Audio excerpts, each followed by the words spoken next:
to pay tribute to Phillip Houghton, an extraordinary man, guitarist, artist, composer, philosopher. Phil's untimely passing in 2017 left the guitar world more than a little diminished. When I approached some colleagues and friends to either play tonight or to record a tribute to Phil, they each said a resounding yes, and I think this reflects the high esteem in which they hold Philip and his music. Like the fable of the 5 blind men and the elephant, where each man forms an incomplete impression of the elephant through touching only one part of the animal, perhaps its tail or trunk or ears, many of us here tonight may similarly have only a partial knowledge of the multifaceted Philip, and I'm hoping that tonight's performances and audio-visual tributes from friends near and far will add to your appreciation of this extraordinary man. Tonight, a selection of Philip's music will be performed by Giuseppe Zangari, director of the Sydney Guitar School, Daniel Mackay, who flew up from Melbourne to be here tonight, Juliet, who drove up from Canberra to join us tonight, 4-bit guitar, an ensemble from University of New South Wales, Sydney Guitar Trio, and the 35-player CGS Orchestra who volunteered their time to rehearse on 2 Saturday afternoons in order to perform tonight. Dr. Paul Nash has travelled from Melbourne to perform his own composition, a tribute to Philip, and he will talk about that. However, I pass on sincere apologies tonight from Guitar Trek, who have had to cancel due to a sudden illness in one of the trekkers, Min Lahong. Min opened our 2022 concert series here in this hall earlier this year in March, and it was a resounding success. Tim, Callum and Matt Withers are also disappointed to be missing tonight, but send their best wishes to all here for a fabulous evening of Phil tributes. We wish Min a speedy recovery. So the program you've been given tonight has been reformatted. I'd say slightly, but then it's actually a lot. But I'll announce as we go along, so it's just a guide. In addition to these live performances, we have recorded tributes from Professor Stephen Goss, composer and guitarist, director of the International Guitar Research Centre at the University of Surrey in the United Kingdom, Bill Cannengeiser from the Los Angeles Guitar Quartet, Mark Eden and Christopher Stell of the Eden-Stell duo in the UK, and one half of Reede Guitar Quartet, Paul Fowles, writer and correspondent for the Classical Guitar magazine in the UK, who asked me to read his written contribution for this evening. Karin Schaupp, internationally renowned Brisbane-based guitarist and close friend of Philip. And John Williams, who for classical guitarists needs no introduction. We also have a presentation of Phil's artworks entitled Ambikinesis, curated by Phil's publisher and close friend, Evangelos Karavitis, better known as Kara. And we will also see snippets of Phil's other creative outputs and some early memories. All of this has been lovingly edited by our daughter, Kate Agostino. So we begin tonight with the CGS Orchestra conducted by Richard Charlton.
Giuseppe Zangari.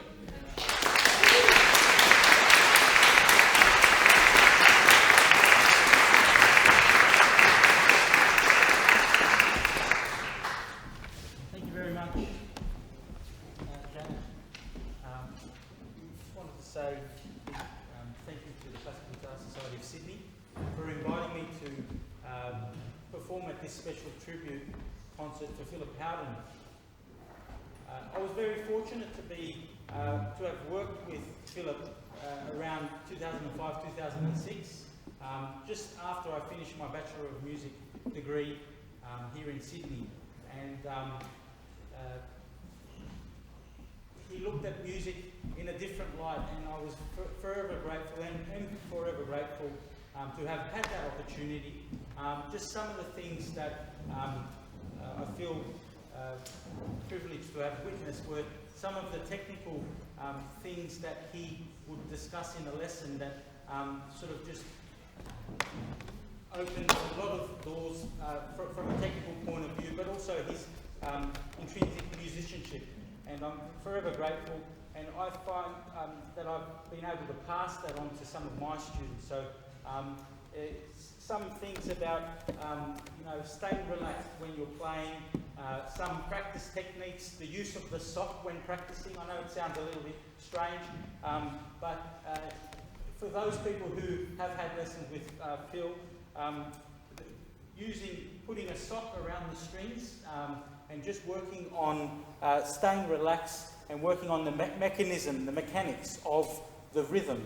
And they're just a few things. I mean, I could go on all night about it, but I'm just so grateful to have been able to have this opportunity to play 2 short works by Philip. The first piece is from a book of Spooks and Spectres, the Gothica Suite, and this piece is called Deathless Deep, She Wanders as a Mist. It uses the capo at the 3rd fret, and Phil wanted a certain resonance with this piece. I'll talk a bit about the second piece after I've finished this one. Thank you.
Thank you for that.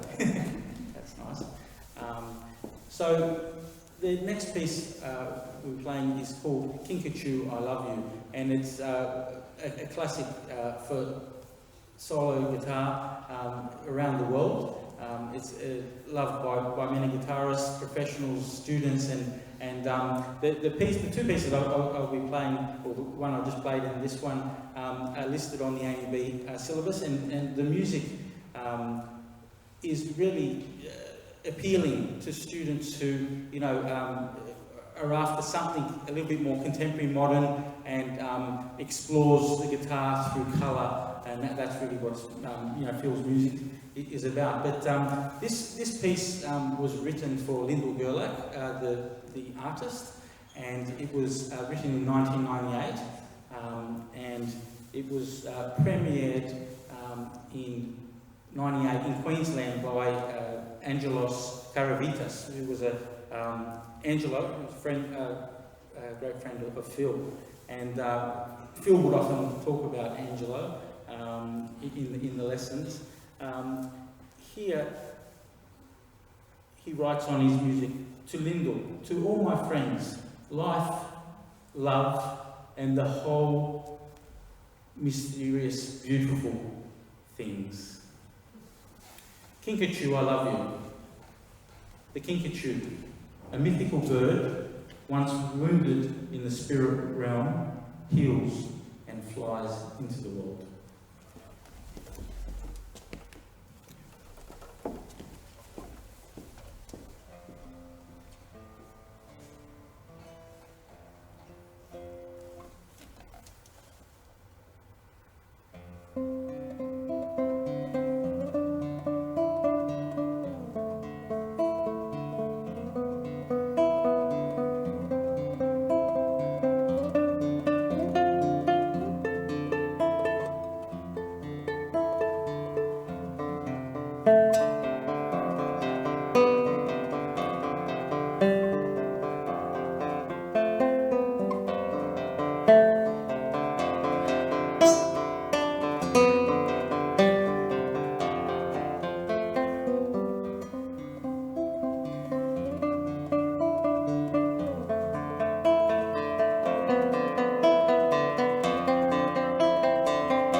we're playing for you half of a suite of 6 trios. And we're first of all, very grateful and humbled to be a part of this concert tonight. When Janet asked us to play, we were almost taken aback, but very, very excited for the opportunity to honour what was clearly a very amazing man. And we've all played many of his works throughout our time so far, either solo or ensemble playing. And I've always found that anytime I hear, he's one of the few composers where anytime I hear a piece of his music playing, I just always be able to tell that's Philip Houghton, just without a doubt. And I had something written down from the program notes, because as a guitarist that's played Houghton would know he's one for writing a lot of program notes for the works. And there was a certain phrase that struck me about the suite here that I'd like to share that he wrote. He wrote that it's melodic and quite rustic in nature, and that it has something of Tolkien's Middle-earth to it, reflecting medieval and impressionist influences, and recalls a vanishing world that continues to beckon us through nature, myth, legend, folk art, and world music. Please enjoy.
Tony. This is my mum, Mrs. Houghton, Ida Houghton. Hello. And this is Tony Lawrence's mum. Hello. And Tony did Plasmo. He created Plasmo. Remember the Plasmo? Oh, yes, the little cartoon figure that I did the music for, some voices for. And I've known Tony since 1979 or so, 1980, 1981, somewhere around there. And of course, Ben and Bo, and his grandchildren. And what is Tony doing? Oh, there's Tony in the mirror there. Look, see?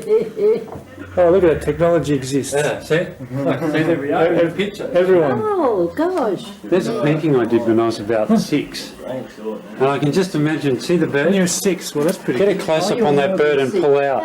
I had it framed, didn't I, Phil, for you? Yeah. Yeah, very proud of it. Mum made me wear a tie. If you have a close look, there's only about 3 dorks that are wearing ties, and I'm one of them. So I'm 6 there. Then you go. Then you go to Form 1. That's when I was 11. Started Form 1. 1966. Yeah, I was 11. You see, I was about a year behind my classmates. And there's me this is when next year, when I was 12. I had a bad morning that morning. Hang on, where's you? There, on the end. Okay, I'll get a nice close up there. Yeah, on the end. Oh, here we go now. Which one? This one's Philip. That's I was 2 there. Hello, I'm Ben, and this is where my dad was brought up when he was a little boy. Phil, is this your room? This is my old bungalow here. Yeah. Is this where you learnt the guitar? This is where I was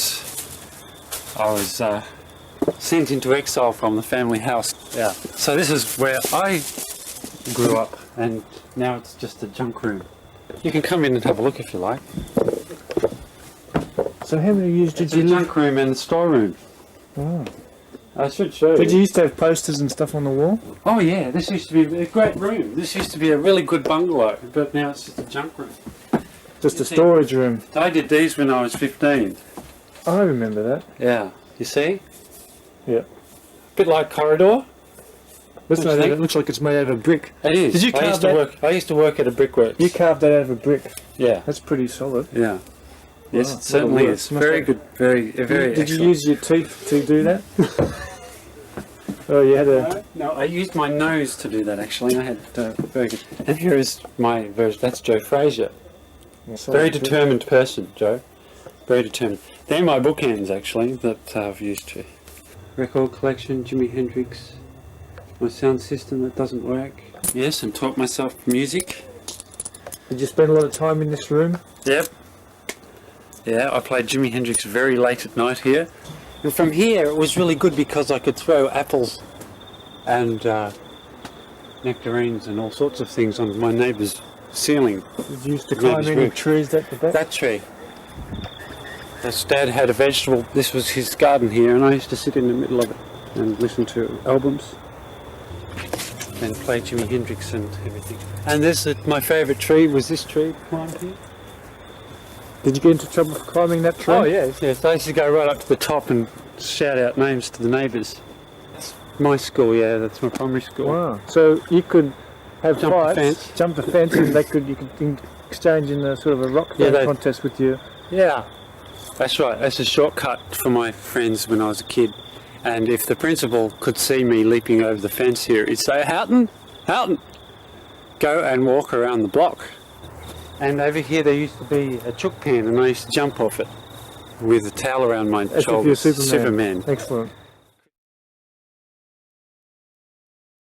Hello everyone, I'm Stephen Goss, composer and guitarist from the United Kingdom, and I'm delighted to be here tonight to talk to you all about my experience of meeting and getting to know the wonderful Philip Houghton, composer, teacher, friend.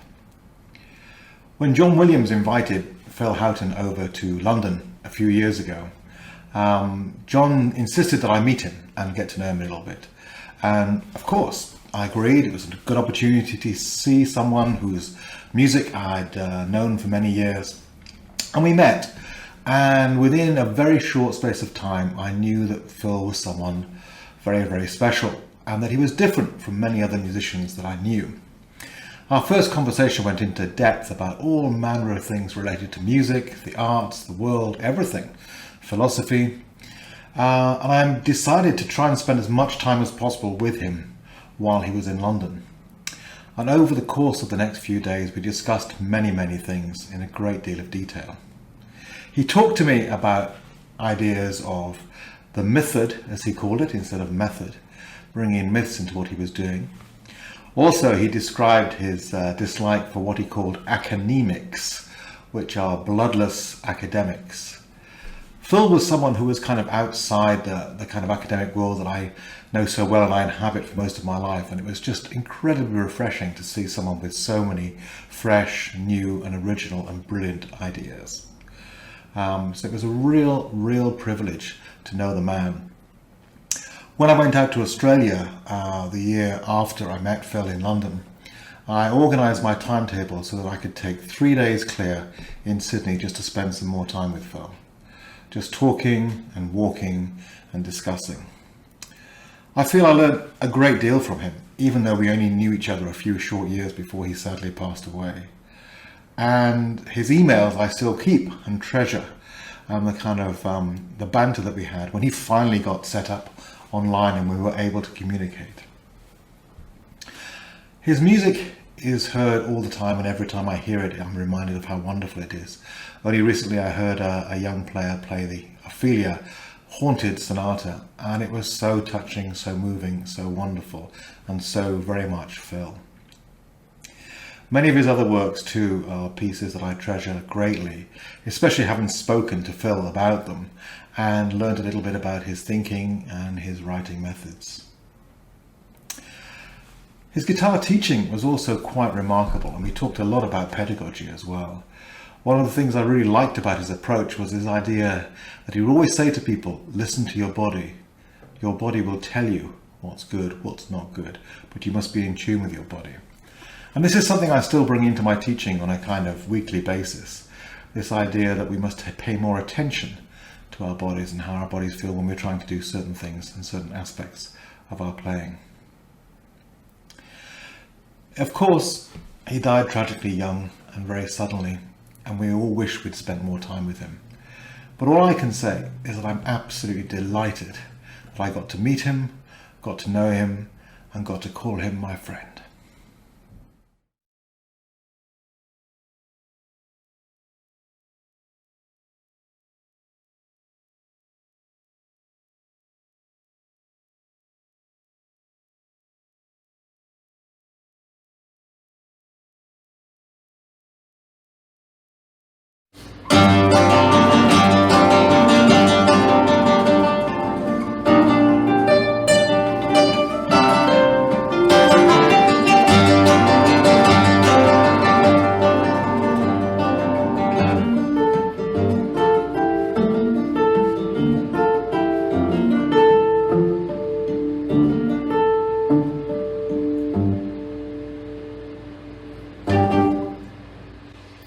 Well, we're the LA Guitar Quartet, and it's such an honor for us to add our voices to the chorus of praise about Phil Houghton.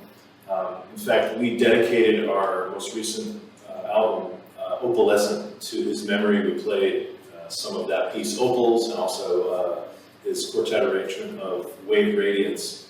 And I think I speak for everybody that we feel so fortunate that we were able to get to know Phil. In fact, when we played in Sydney, he met us at our hotel and brought the actual opal that inspired this piece. And he was just a fantastic guy, brilliant composer, a gentle soul, and we love to celebrate, the creative spirit that he brought to the world.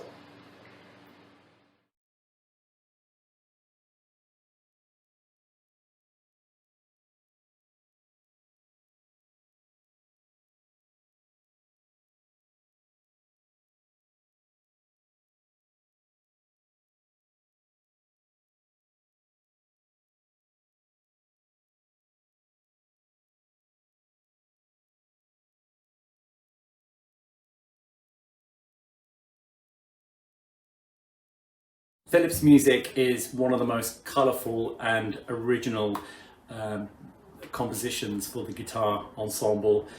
We've played both opals for 4 guitars and also wave radiance for 2 guitars, and the sort of imaginative and coloristic qualities of those 2 pieces have really astounded us, and we've played them, you know, the world over and had enormous success with those pieces, and people have been really very, very much, you know, involved in those, in the pieces' color and imagination.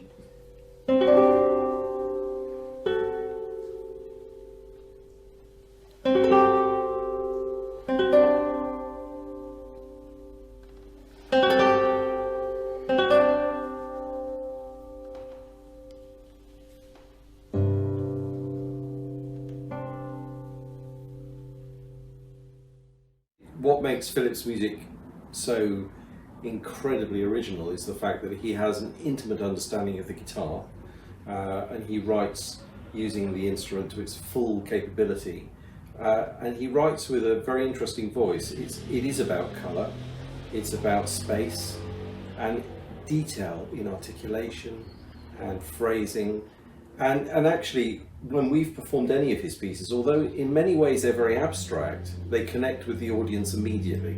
You get a reaction with the audience, incredibly vibrant. People understand exactly what he's trying to say.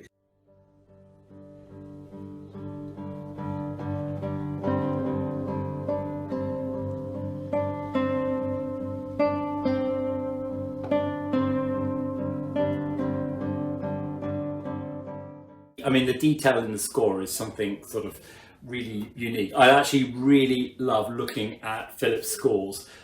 Something about those additions he created as well is really, really special. The detail is kind of insane. It's like if you look at like great orchestrators like Debussy, Ravel, and, you know, Mammel de Fire and stuff like these, kind of like people who just kind of went to ridiculous extremes in their orchestrations, nuances, articulations, and, you know, exact sort of dynamic ranges and colorations and things like that. Philip's on that, you know, he's definitely on that spectrum. You know, it goes into so much detail, and that's something that really comes across. The guitar is basically a impressionistic instrument, and he's someone who uniquely understands those, you know, that coloristic sort of. What's interesting actually as well is that I remember doing some arrangements once of some Brahms Hungarian dances, and actually realizing the dynamic markings, the articulation, everything on the score was as important as the notes. And I think this is the same with Philip's music. Actually, the notes, funny enough, are obviously very important, but they're actually they're no more important than his markings. Yeah, because totally. they rely 100% on how you play them. I mean, with the weight of the sound, the touch you use to play a note, every detail is crucial. So his markings are as important as the notes themselves, and that's a sort of very romantic tradition actually in music that's that's gone in the past, where you sort of,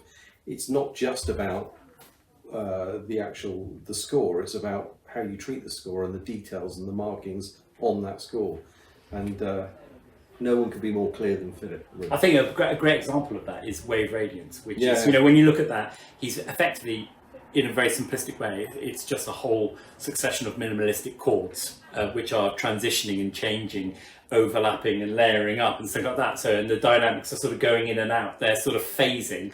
So in some ways, the composition is actually quite simplistic. However, when you actually get to hear that piece, it's got a sonic genius, you know, nuance is genius, you know, the sonicness of it, the way the chords overlap and so on. So that his imagination to be able to hear that and be able to capture that, the notes for those, it's just really something very, very special. Very special writing. Yeah.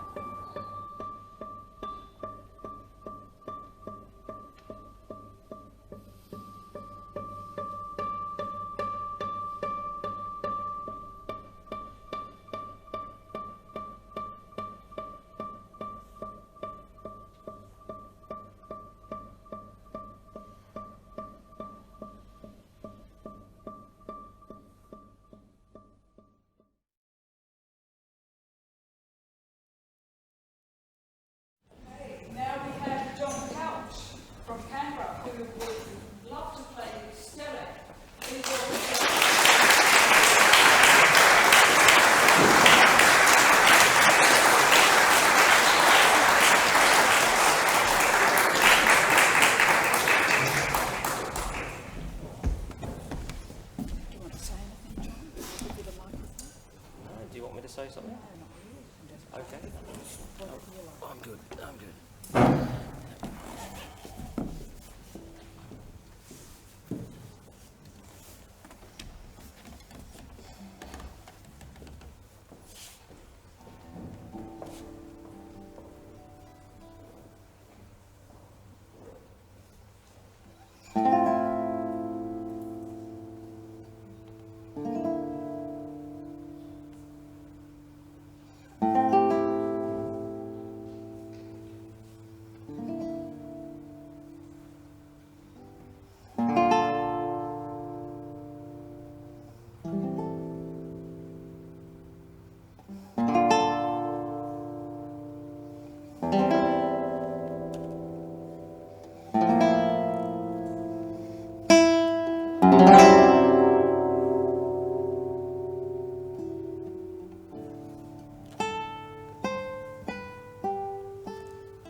Kara, Philip's lifelong friend, has put together a presentation of Philip's artworks and his early electronic music, and he asked if I'd read this introduction.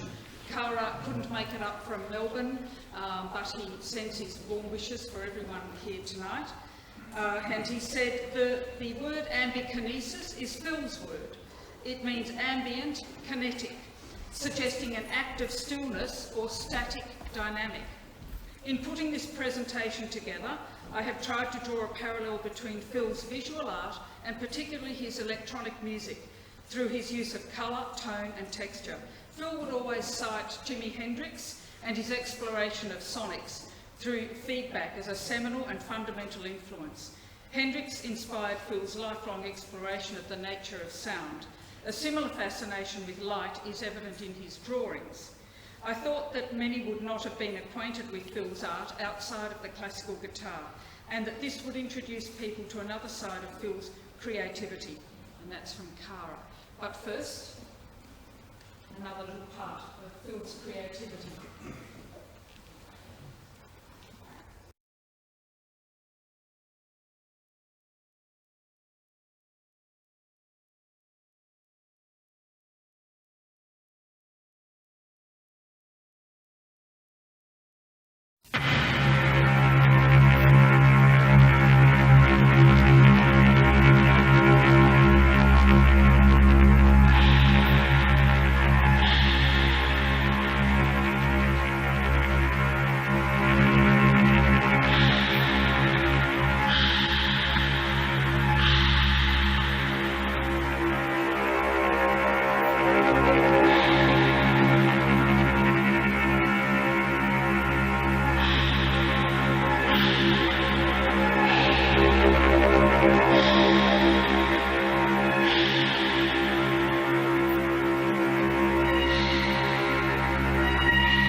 Brucho, take a look at the size of this thing. There's enough scrap metal here to sink a ship. How did it get here? This is supposed to be an uninhabited planet. Well, obviously it was built by some ancient civilization thousands of years ago. Commodore, I'm picking up some life form readings. What? I thought you said this was an uninhabited planet. I'm picking up 3 of them. We're outnumbered. 20 meters. We could be dealing with mean and vicious creatures. By pushing this button, you could have endangered the whole vehicle. Didn't your mummy ever tell you not to push buttons when you don't know what they're for? I don't have a mummy. Calm down, Corridor. Calm down. It's going to be all right. Step aside. It's a simple principle. It's called revenge. Brucho, would you like one of these freshly cooked space pancakes? Yes, please. Well, bad luck. You're not getting any. You see, I offered Brucho some pancakes, which was the nice thing to do.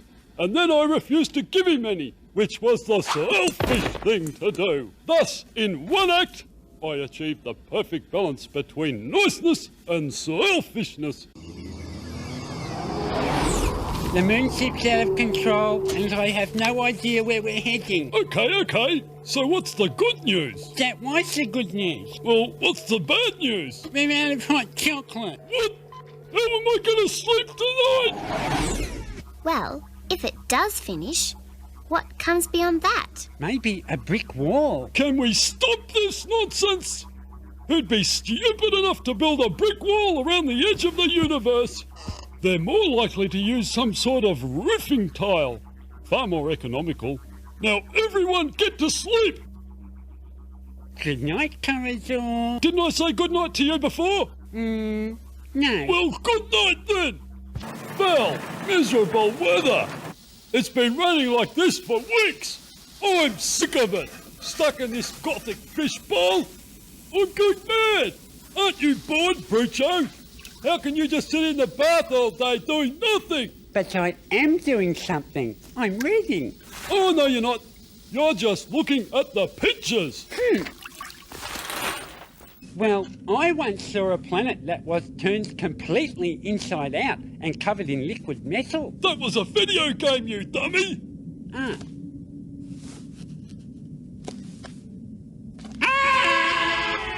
We've gone off the edge of the planet. We haven't gone off the edge of the planet, Brucho. This is the abyss. It's where the comet went through.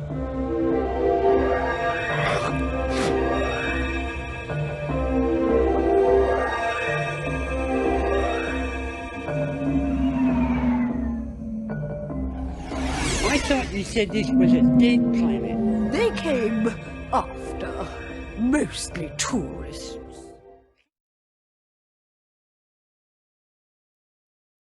Okay, intermission's over. Time for my slides. Memories of Philip Houghton by Paul Fowles.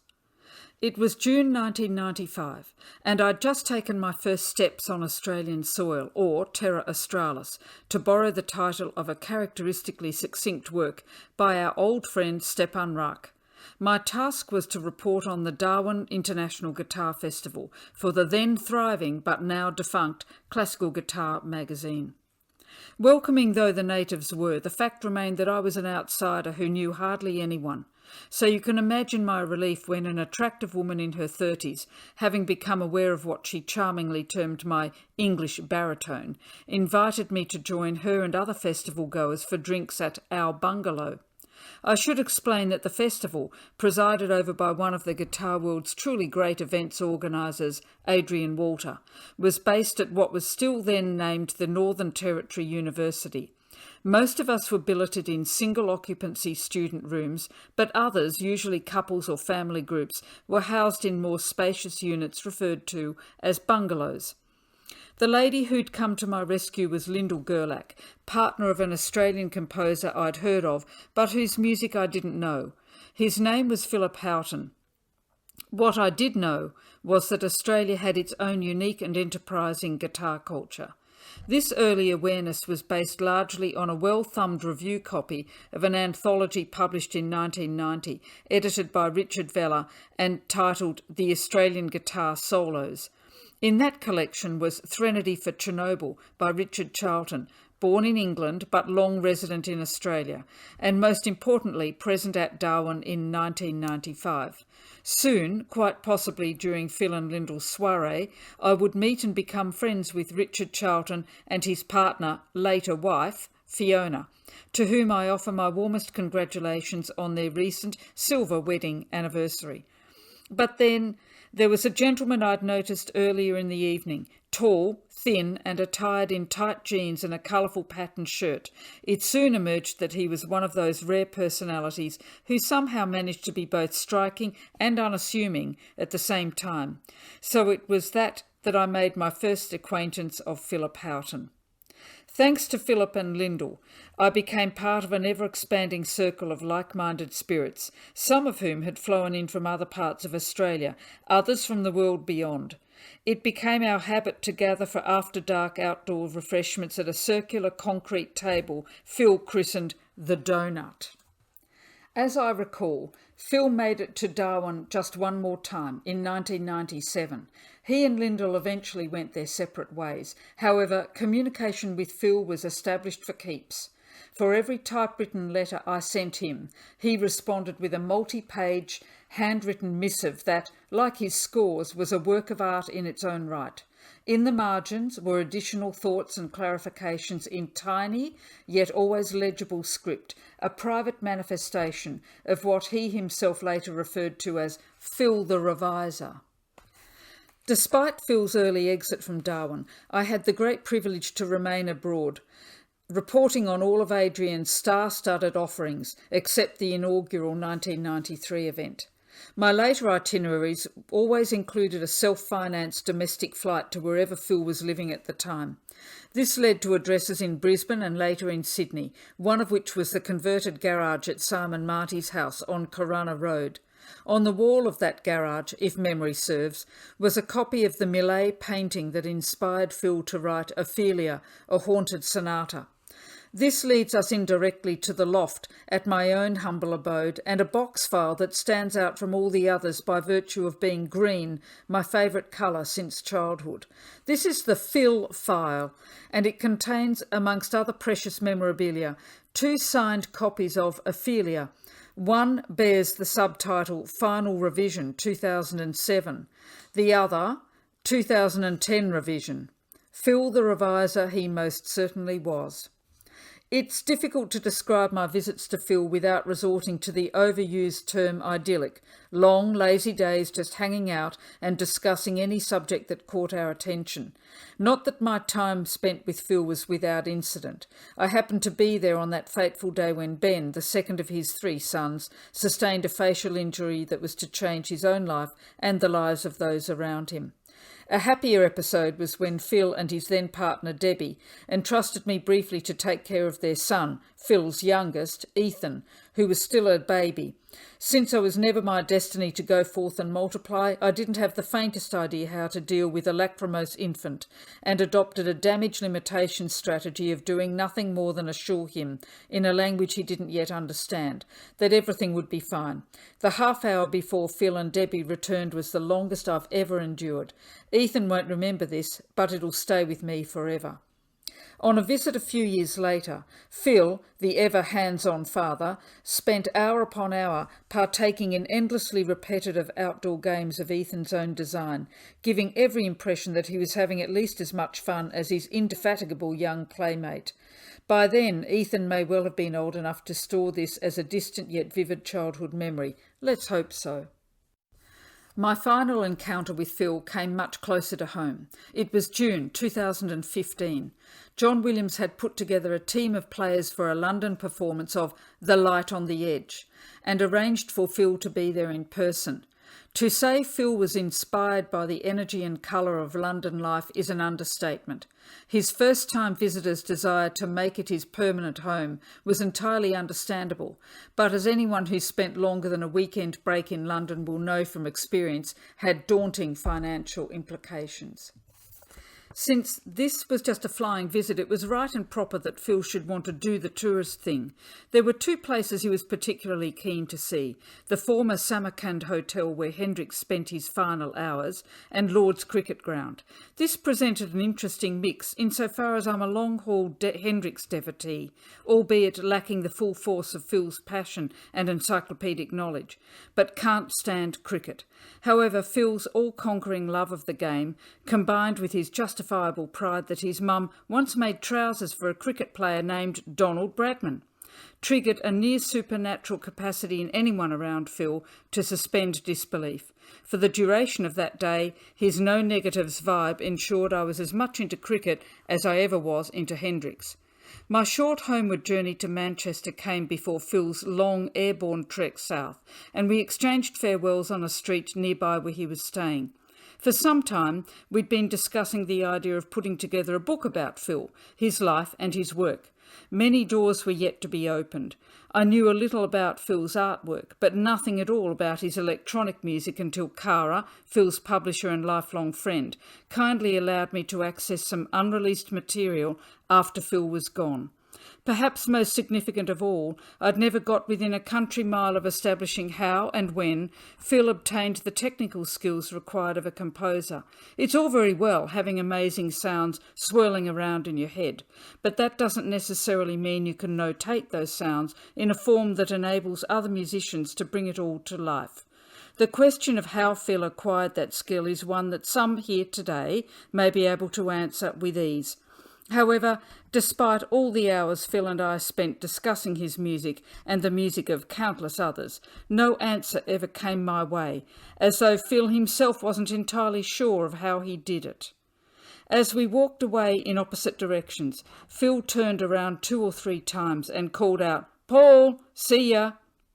The au revoir ingrained in those words was something we were both taking as read, which just shows how wrong you can be. Paul Fowles, 25th of August, 2022.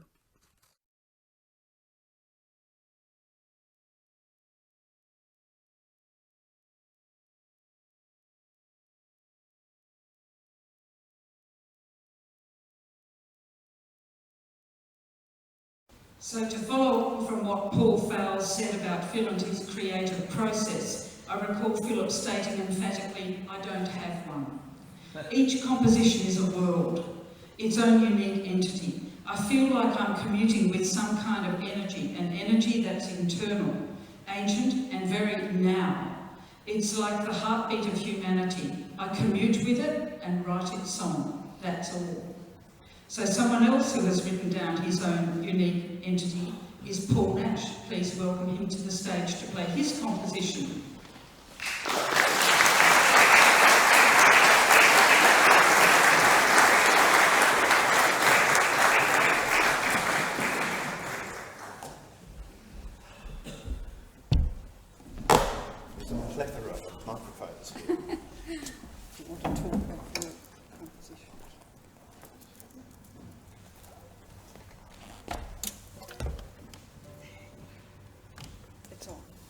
Thanks very much, Janet.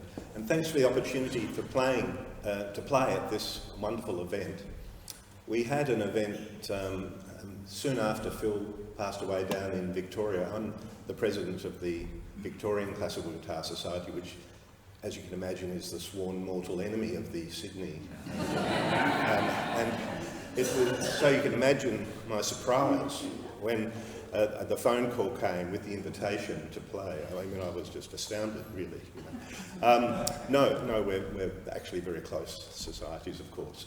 And it was a seismic shock, quite frankly, when Phil passed away in the guitar world. He'd actually decided to move to Melbourne, so just before he passed away, and we were in deep discussion actually about how to launch his sort of teaching and mentoring career in Victoria when tragically he passed away.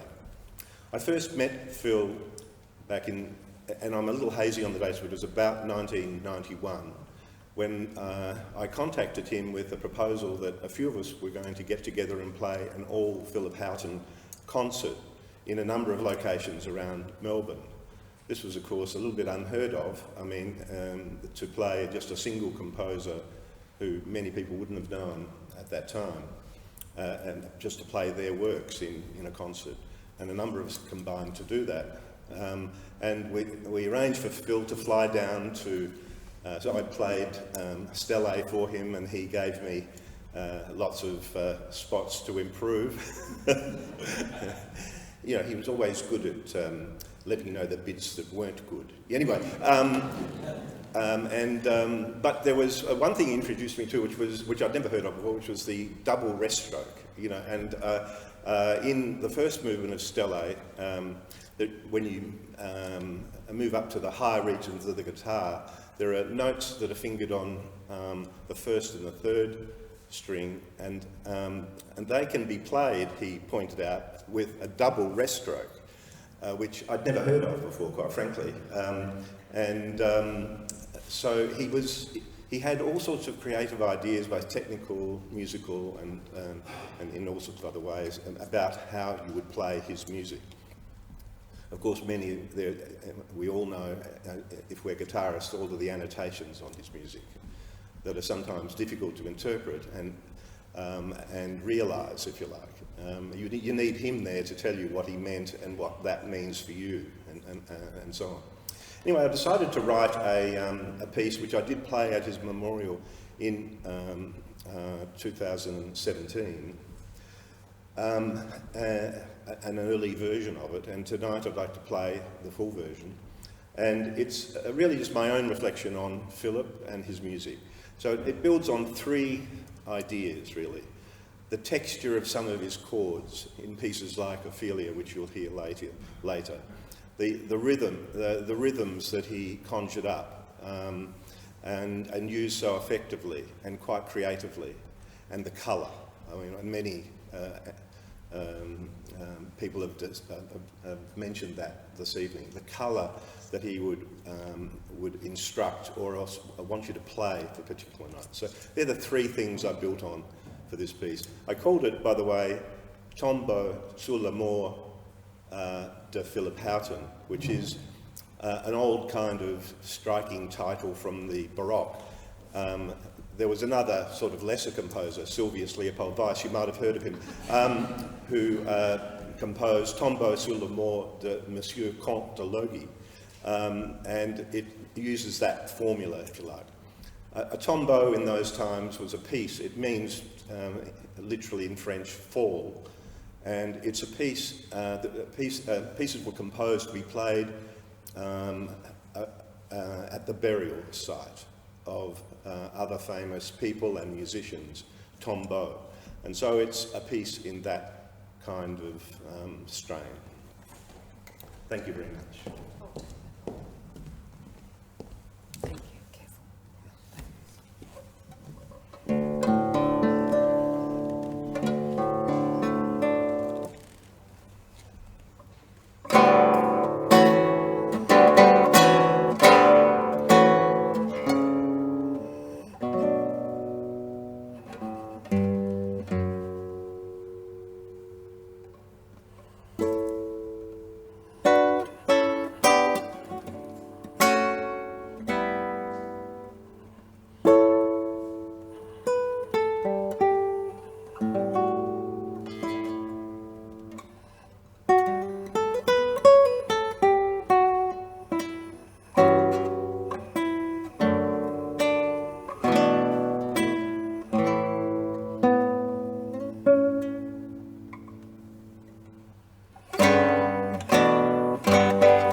Ophelia. We've already heard a little bit about Ophelia, but let's hear it now from Danny. Thank you so much, Danny.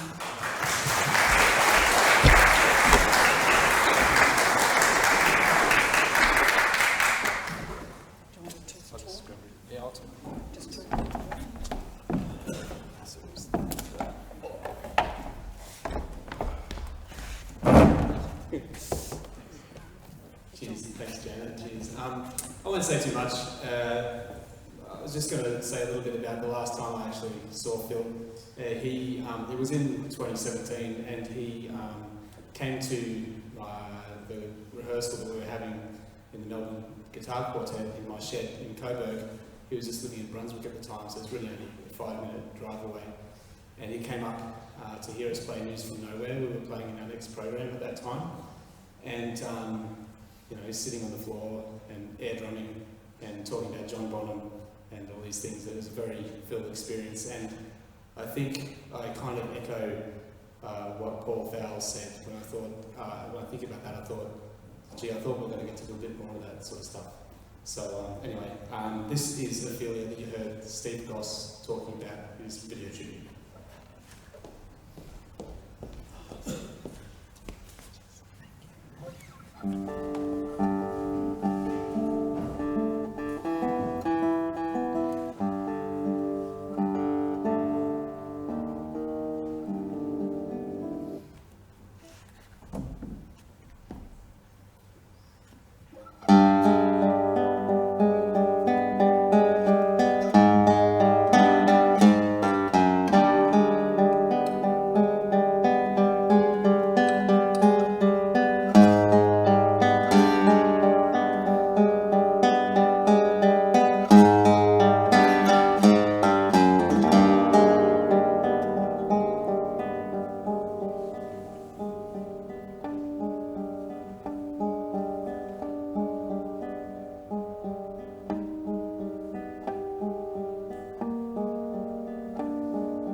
from Karin Schaupp.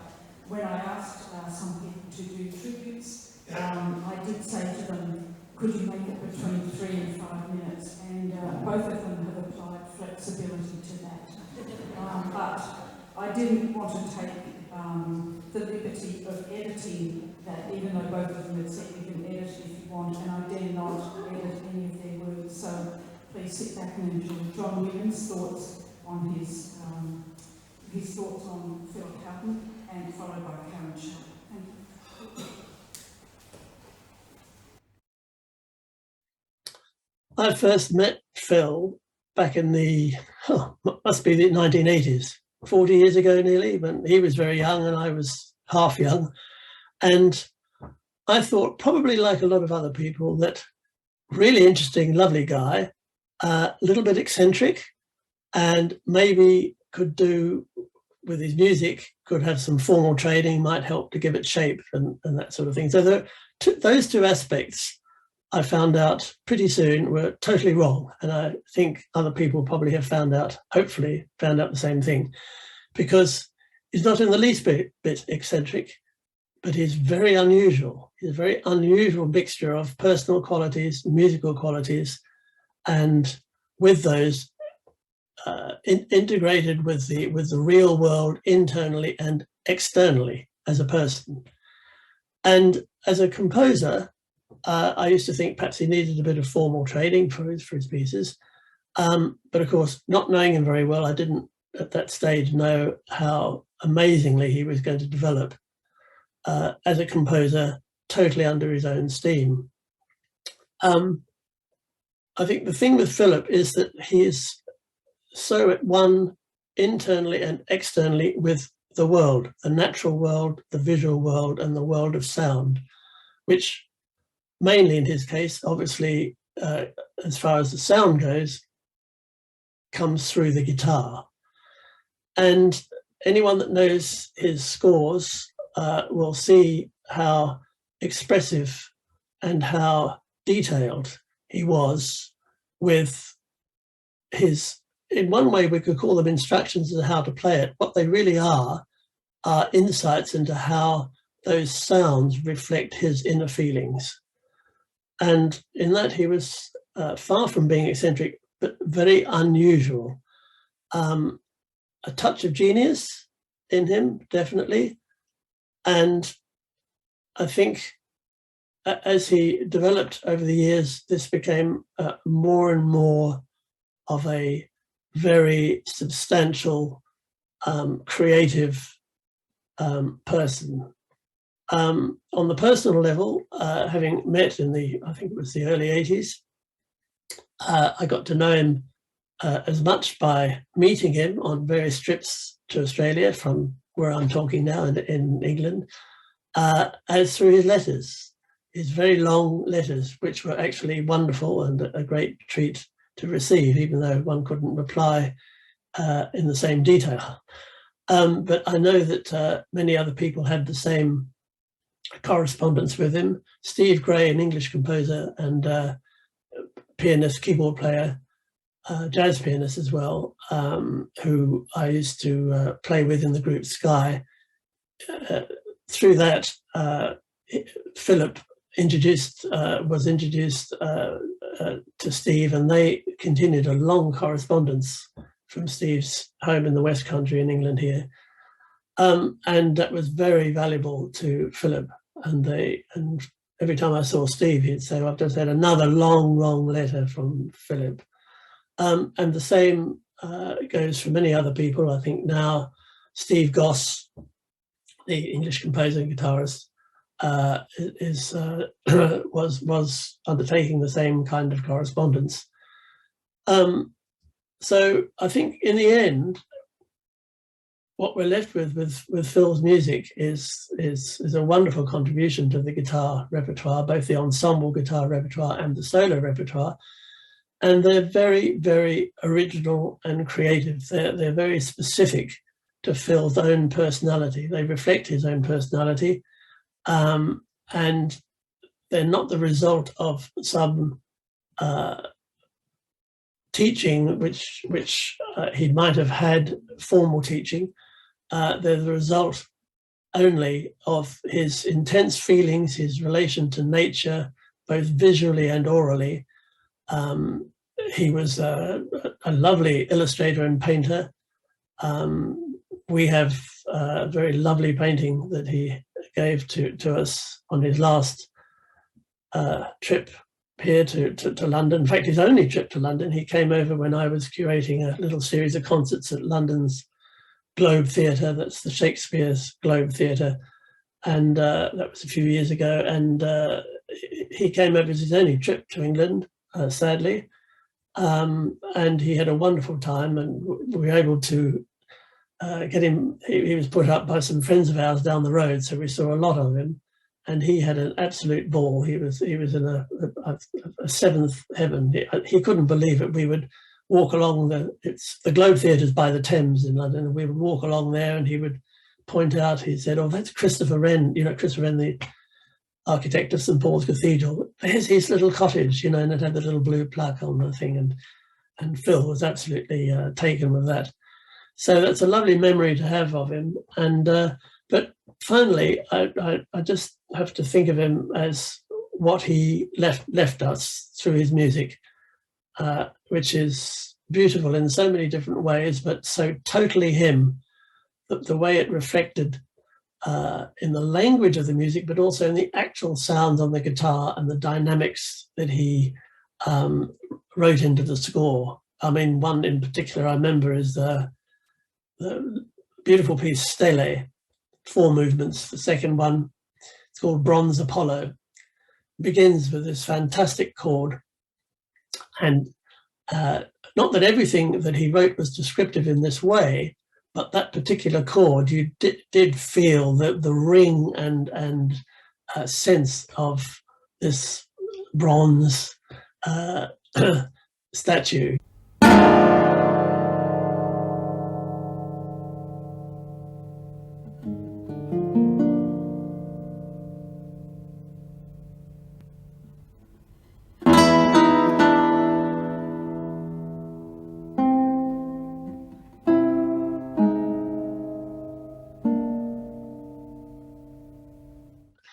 Most of his music was actually an expression of himself, not necessarily of the subject of the piece. For example, a series of solos, different fish, goldfish, bluefish, etc. But they actually came right from his inner sensitivities of sound.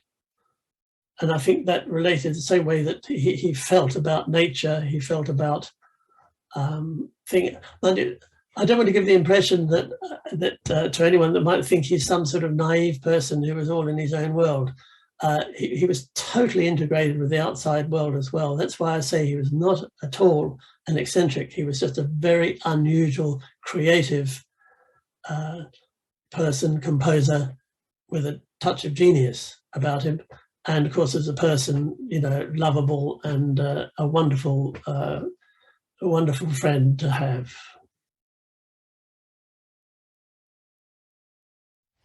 Hi there, I'm Karin Schaupp, and this is my tribute to the beautiful Philip Houghton. I first met Phil when I think I was about 19, and the thing I remember most is how kind and respectful he was. I was a somewhat immature late teenager, and Phil just treated me as a musician and as a friend almost immediately. We got along really well, and I started playing his music and just having amazing conversations. His letters were beautiful, poetic works of art. We exchanged heaps of letters. We talked on the phone for often hours about everything from what would be the ideal concert order, what order should I put pieces on for my first album, to relationship issues and all kinds of things. He was very, very open, very warm, very caring, and just a wonderful friend from, you know, when I was very, very young. And I guess our friendship deepened as I grew up a little bit and got older, and then certainly through the years that Phil lived here in Brisbane, which were probably my favourite time with him, because we spent a lot of time together. Many nights sitting out on our veranda, decomposing, as he would call it, not composing and drinking wine instead, which were, you know, just really, really happy memories. Phil, in phone calls, had this thing where he had started calling me Maestro, and I would call him Maestro back. So that went on. We'd pick up the phone, and there'd be a silence, and then Maestro. And I'd say, "Oh, Maestro, grand Maestro," and we'd find sort of the biggest exaggerations of the word Maestro to call each other, which was always heaps of fun. So I have a lot of really great memories, and I really miss those phone calls. I've thought many times over the last few years, gee, I wish I could call Phil or write him a letter or receive one of his amazing letters. So that's one thing that I really treasure and really miss still very regularly.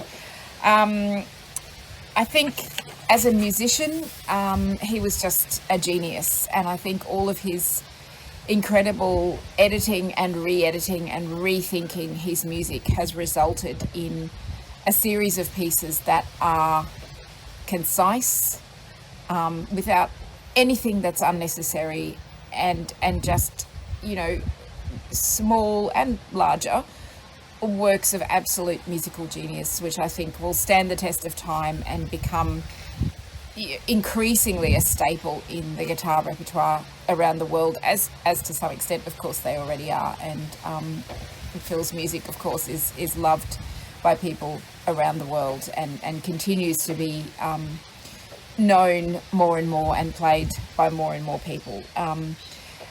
I love the fact that so many of the scores that we have were handwritten, and again, they are like works of art, visually as well as musically. I love all the evocative descriptions, and I found now that I'm using a lot of the pieces for teaching that those detailed evocative descriptions are actually incredibly pedagogically valuable and useful for really, you know, eliciting a great amount of imagination in students and guitarists that work on them.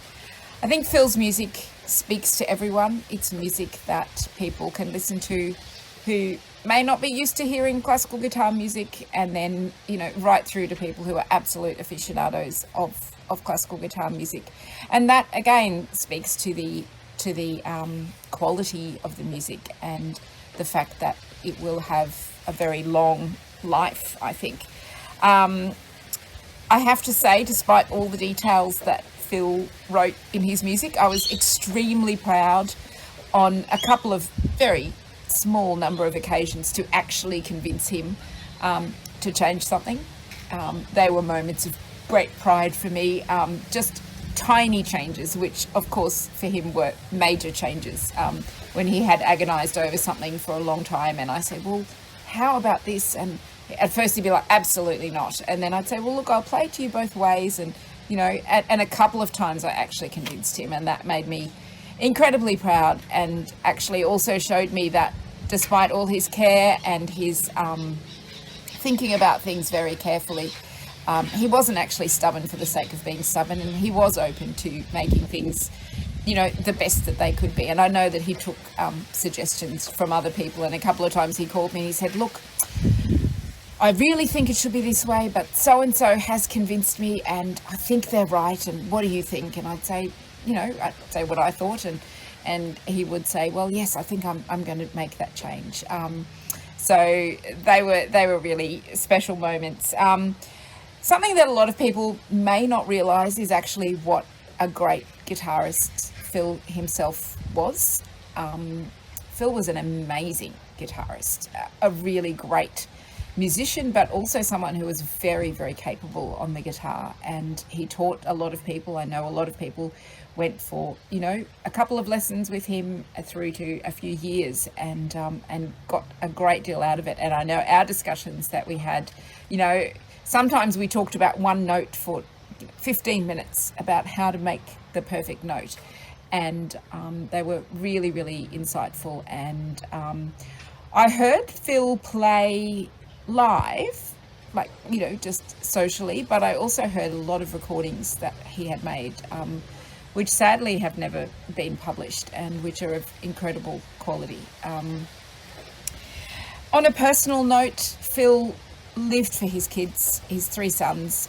He spoke about them all the time. He loved them dearly, and they were the absolute center of his life. And that's something that I think always, you know, says a lot about a person. And I know when I would ask him when we'd finished with all the maestro stuff, and I'd say, so how are you? He'd tell me how he was, and then he would straight away tell me about, you know, oh, I spoke to Bo, or Ben's doing this, or Ethan's doing this. So just, yeah, they were very, very close to his heart and always at the forefront of his mind. How are you?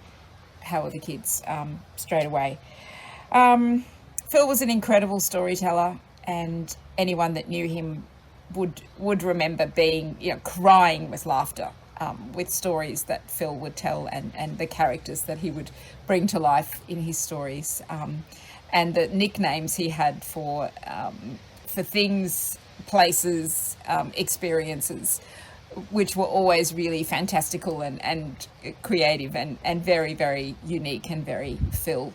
One thing I never got to experience is Phil's cooking, and it's something he talked about a lot, but I guess I cooked for him a lot more than he cooked for me, just in the balance of the way that things worked out. But I know that he had a quest, an ongoing quest over probably decades to create the perfect potato chip. And I remember him ringing me one day and telling me that he had done it and that it was incredible, and he described it in great detail. Phil had a lot of, not surprisingly, a lot of amazing friends, people that he really cared about, that he gave a lot of himself to. Like me, he wrote beautiful letters to, I'm sure, people all over the world, had long phone calls, cared about them professionally as musicians, but much more than that, as people, as what was going on in their lives. He had a kind of a sixth sense, and would call if something, you know, wasn't going great or whatever. He just kind of knew. And again, I'm sure I'm not the only person that experienced that. He had a way of making, I think, all of his friends feel really special, and that also, I think, says a lot about who he was. I think Phil was so deeply feeling and so sensitive and fragile that I often thought he was almost too fragile for this life. And again, like probably many people, it's almost like I wanted to protect him from anything bad happening to him, and just keep him, you know, safe and able to do what he did best, which is to make music and to compose music. I think a lot of people probably felt that way, and it was particularly difficult, I think, for all of us when we got the news that he had suddenly and very unexpectedly passed away. His music lives on. I deal with his music on an almost daily basis with my students. It's some of their favourite music to play. It's heard on the radio. I play his music myself. So he's definitely around us and very, very sorely missed on a very, very regular basis. I wish I was there with all of you in Sydney on this special occasion. And I think it's wonderful that Phil is being honoured in this way. Lots of love to everyone, and yeah, thinking of Phil wherever he is.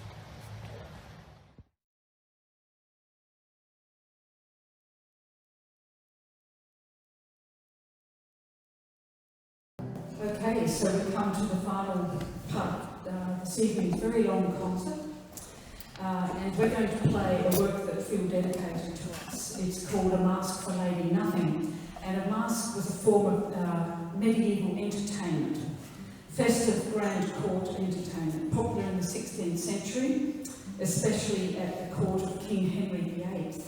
Its purpose was to glorify the court or the monarch who was holding the masque, and it often involved lavish architectural sets and costumes, music, singing, dancing, pantomime, often spoken in verse. And sometimes members of the nobility actually took part, disguised by masks. So here are 7 short movements describing the masque, and we start with fanfare. Outside the castle, in the woods, all the kingdom gathers for a celebration. Bonfires, dancing, jugglers, incense, stalls of wondrous trinkets and machinery, archery contests, Dr. Lau's magic show, a young body painter named Bosch. Lady Nothing arrives, so too the king and his frog. Let the masque begin.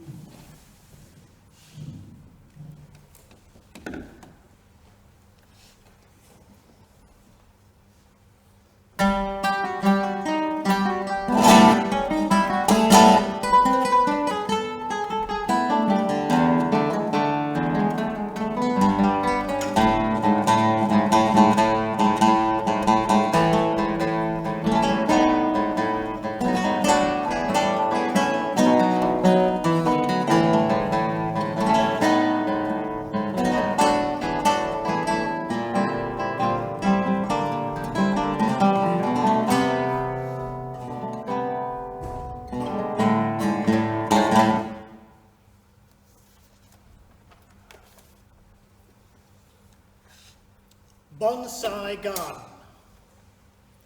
A world of fragrant perfume, a world of tiny trees, where everything that's big is small, where stillness is a breeze.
Tinker's dance.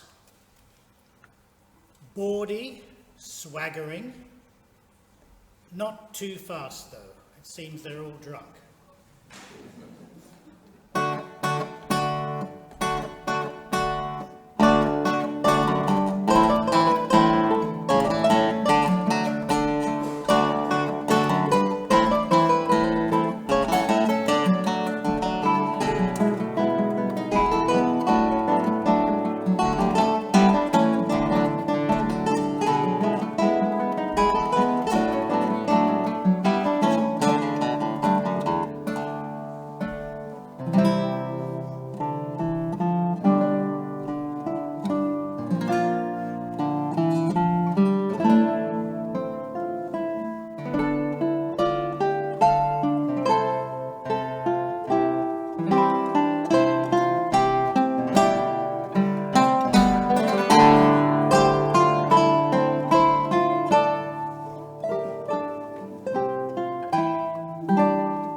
Le tombeau de Juliet. In silence at the tomb of Juliet, all hearts recall each their own true love.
The King's Blue Frog Galliard, gleeful and galumphing, amphibious, obnoxious, rude and sniggering.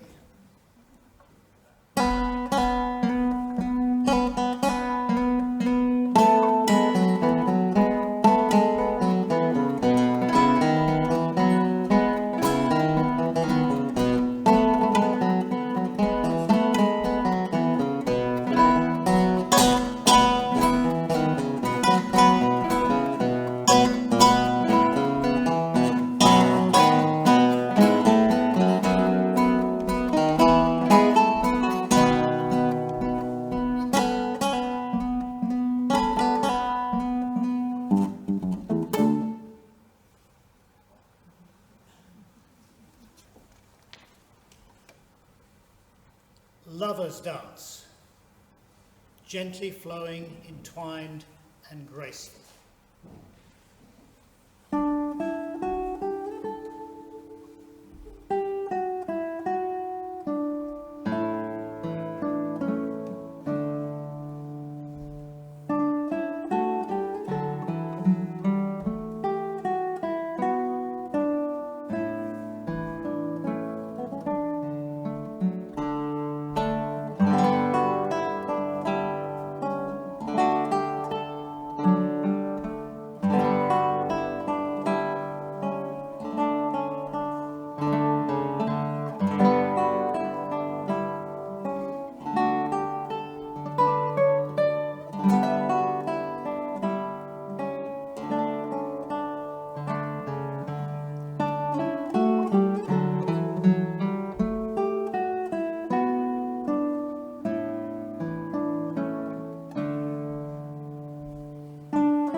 Spanish Spaniards pilfer Portuguese parrots, jaunty and bouncy like a smarmy smuggler.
Please stand up and let's take a collective applause. So all those soloists, please come forward.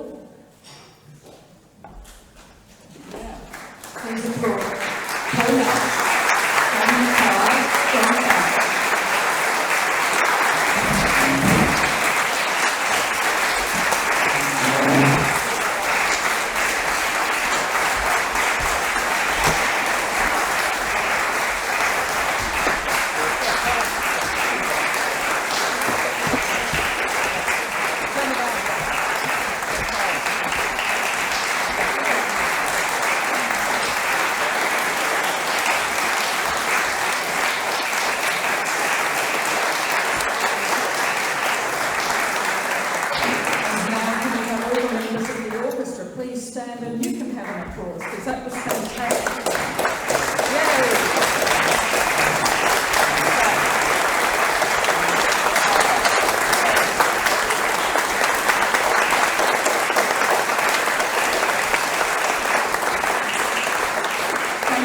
work putting this work together.